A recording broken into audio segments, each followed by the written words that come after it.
Thank you, Mr Speaker.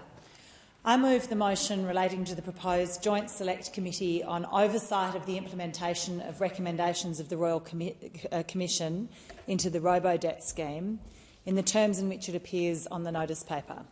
The call to the honourable member for Curtin.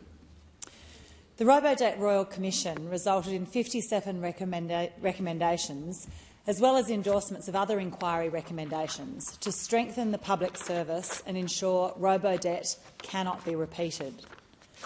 The government has expressed some willingness to implement reform to prevent Robodebt from happening again, but we need oversight of that implementation program by a parliamentary committee to hold government to account and ensure that our public service is reformed as needed.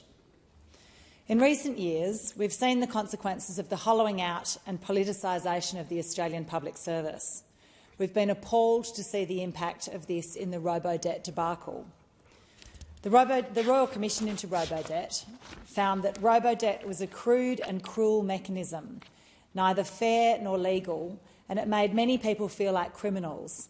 In essence, people were traumatised on the off chance they might owe money. It was a costly failure of public administration in both human and economic terms. The report highlighted the venality, incompetence and cowardice that characterised the scheme. So how did this happen? In short, the government of the day agreed to Robodebt with no regard for its impact on disadvantaged Australians, and the public service, in its desire to please ministers, suggested it, implemented it and defended it, despite knowing its unlawfulness. So we must respond to this in two ways. Firstly, the people responsible for Robodebt must be held to account. This should be happening through the referrals that came out of the Royal Commission. Secondly, we must ensure that our system is reformed so this cannot happen again. Under our system of government, the public service is meant to provide frank and fearless advice to the government of the day. This failed, and we've known for a long time that our public service is not equipped to do its job. In 2019, the Thodey review confirmed that APS capability is no longer fit for purpose. That report said APS capability has arguably deteriorated and is not fit for the future.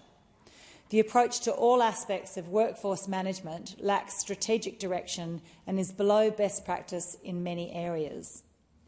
The Thodey report outlined two fundamental concerns. Firstly, that there has been a trend of outsourcing core ongoing public service work to contractors, and secondly, that the APS is suffering from creeping politicisation. Both of these concerns have been evident recently, and neither can be fixed quickly. So often, recommendations are made and then never implemented. As a newcomer to Parliament, I've been surprised at how often this happens. We invest taxpayers' money in doing the work and deciding what's needed through parliamentary committees, through royal commissions, through external reviews, then we just ignore it. Here we have 57 recommendations from the Robodebt Royal Commission and others from the Thodey review endorsed by the Royal Commission. What will happen to them? I believe that this government came in with intentions to reform. They had seen the Robodebt debacle from across the floor and wanted to address it. They promised to revisit the Thodey recommendations that the previous government rejected.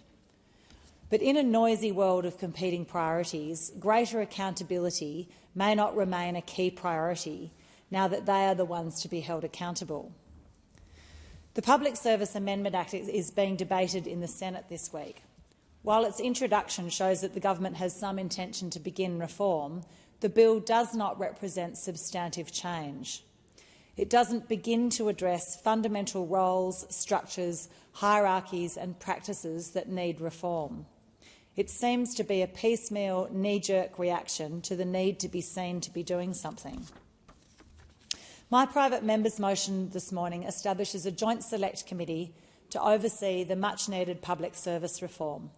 Its scope would include implementation of the Robodebt Royal Commission and other recommendations, such as those from Thodey that are specifically mentioned. It would report to Parliament every 6 months on the progress of implementing these recommendations. Reforming the public service will be hard. It won't be quick. Without some direct and regular accountability, it will be too easy for a busy government to reject the hard parts and make only cosmetic changes. Australians need to know that the work invested in the Royal Commission will not go to waste, and that the government is committed to and accountable for public service reform. I commend the motion to the House and cede the remainder of my time to the member for Mackellar.